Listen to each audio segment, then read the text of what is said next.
It's really, truly amazing. By the way, we're not going to do a lot of resetting. One of the reasons why I wanted to come on to this format is I don't have to reset and re-explain what we're doing. So just a formatic detail here. If you miss something, go back and listen again and get it right. Because this is important information. Eric Stakelbeck is here. He's a GBTV contributor, and he has been following this group. We have talked about this really since last spring, and I know both of us have been following these kinds of people for quite some time. First thing, sweep up on the radicals, Islamists, communists, and socialists, an idea that has been panned for a very long time now.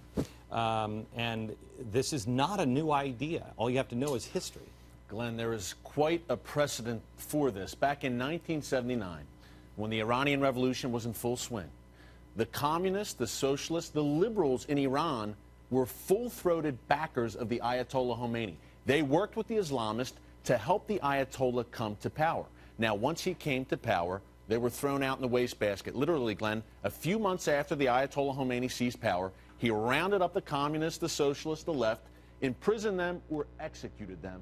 So I think that is a cautionary tale for today's left. Very short-sighted to work with these guys. They don't know who they're getting in bed with when they jump in bed with jihadis. I remember how many people called me crazy.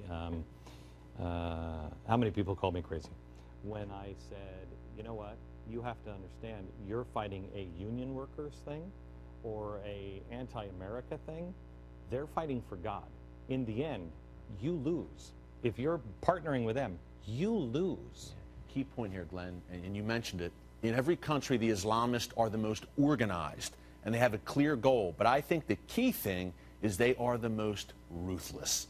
They will grab power by the throat. They will use any means necessary. You look at Egypt, and God bless these young Facebookers, Twitterers, who were involved in the revolution in Tahrir Square. But at the end of the day, they will be swept aside by the ruthlessness of the Islamists. Well, I'm sitting up against the wall is a guy who's in St. Louis, a guy whose back has the Star of David carved into him as he went to the hospital to have, to have that cleaned up. One other question before we move on to part two, which is revolution and what they're talking about revolution here in America.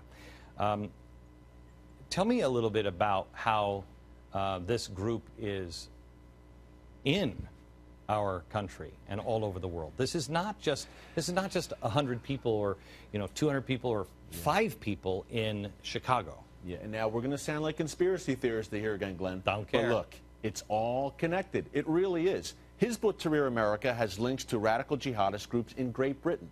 There's a guy by the name of Anjem Choudary. He's probably the most notorious Islamist in Great Britain. I've interviewed him. Very bad guy.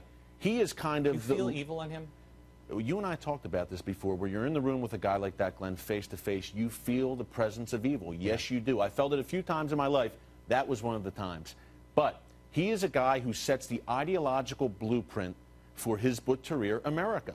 This is all connected. There is actually a group as well, Glenn, here in New York City, in Queens, a few miles from where we're sitting, called the Islamic Thinkers Society. Oh, bad dudes. Very bad dudes, linked to Choudary, Hizb ut-Tahrir America. This is all connected. In these conferences in Australia, in Belgium, Choudary is the ideological purveyor of all of these conferences. Okay. We're going to have some solutions for you tonight, America. We're going to have some things that I want you to do, some things that people I want you to connect with, groups that I want you to help if you can at all. This is serious business, and the people who are standing against it are alone.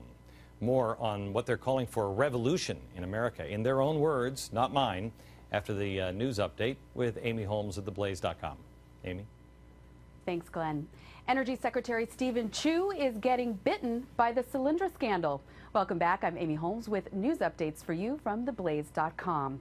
The Congressional Committee investigating the scandal wants to hear why the Nobel Prize-winning physicist gave the go-ahead for a $535 million loan to the now bankrupt company.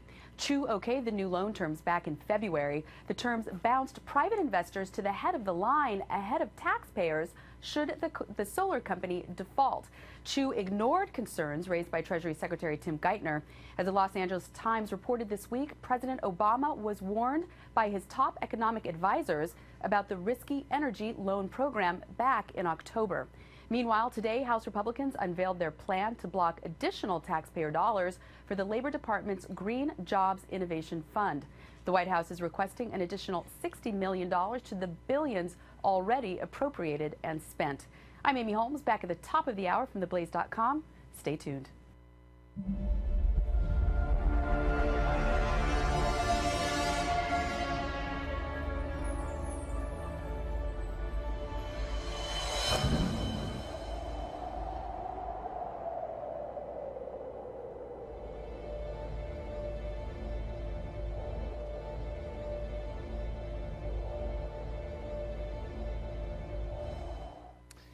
It is a revolution for a Khalifa.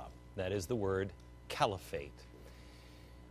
This is a theory of mine that I told you back in January and was roundly dismissed, and it is now beginning to happen.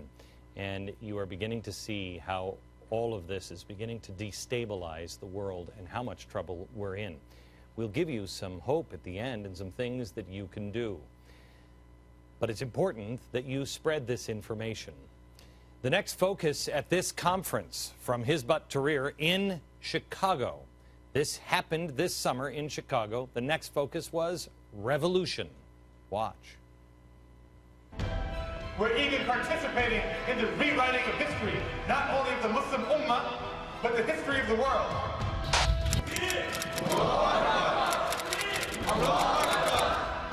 And again, it's important for us to read the history so that we can interpret and we can analyze what's happening before our very eyes. It has been said before, history repeats itself. This ummah is like a body. If one part hurts, the entire part hurts. And this, brothers and sisters, is shaking the throne. It's like a dreaded, fearful occurrence to them that the Muslims simply want to unite and live under Islam. That's it. They just want to simply unite and live under Islam. Okay. He says teach history, that history repeats itself. If you'll notice, right behind me is a clock. In fact, can we walk back over here? There's a clock right here. We show it to you almost every night. History repeats itself. And yes, it does. If you look at the monitors behind me, yes, it does. History repeats itself. He said he could have sounded like he was giving a speech written by me. Read history. We're in historic times. It's time to be a part of history, not just watch it. It's all too familiar. This is almost the same thing that I say to you tonight, but there is a big difference. Their path leads to revolution. It leads to hate and destruction. My path does not. For their success to happen, it requires something else to happen, and that is the collapse of capitalism, period. It doesn't work any other way. They know this, and they openly strive to be what he calls the final superpower of the world. Watch. Do we want Khilafah? Yes! Do we want Khilafah? Yes! Let this revolution continue until it's complete. Let this revolution give birth to the final superpower. Do not let the sacred blood of our martyrs go in vain. Khilafah, unity, and liberation are within reach. Notice the words they're using and how many of these words are being used by the left now. Unity and liberation. This is the battle, America. Whether anyone in the mainstream media cares to admit it, whether anyone in the halls of power in the United States care to admit it, if it is politically incorrect, so be it. It is good versus evil, period. Freedom versus oppression, period. Killers versus liberators. We're in a battle, and yet we are not fighting. We're too worried about typecasting too many Muslims as terrorists on TV. We're searching our grandparents at the airport because we don't want Muslims to feel singled out. Well, you know what? America is a fair nation. We do have fair play in our heart. We don't want anyone singled out. But what we've lost here is common sense. For years, I asked, where are all the good Muslims? Where are they? Well, they are here. We featured them on 9/11, on our 9/11 broadcast. They are begging for America to wake up, but the mainstream media ignores them. They are begging. Many of them or their parents moved here to get away from the oppressive regimes in the Middle East. They know far better than any American scholar or any talk show host about what these people mean and mean to do. What is life like under Sharia law? Watch.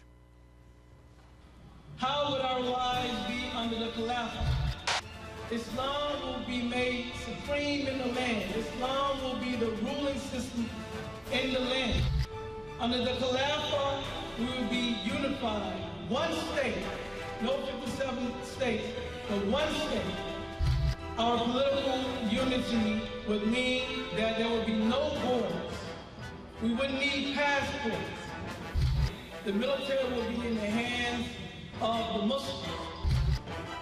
We wouldn't be labeled as terrorists, fundamentalists, as radicals and crazy people, because we would have a state that carries our ideology.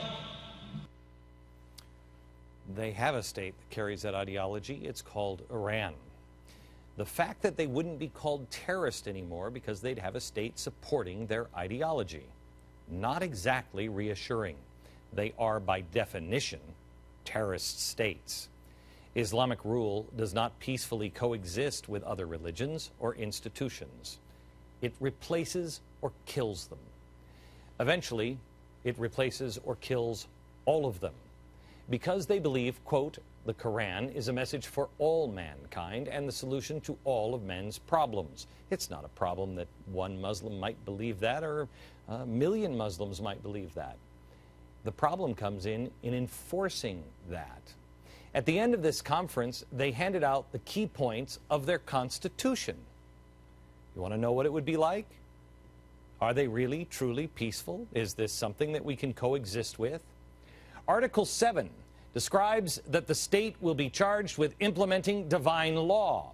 Therefore, quoting, all those guilty of apostasy from Islam are to be executed, end quote. Remember, this is the Iranian pastor who is facing possible execution just because he's converted to Christianity in an Islamic state. Article 56 declares that military training is mandatory for readiness for jihad. But I thought all of the world problems would go away.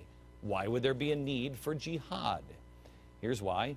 Because they will kill you if you disagree with them. There's a story on the Blaze today of women that were lashed for defying a driving ban in Saudi Arabia.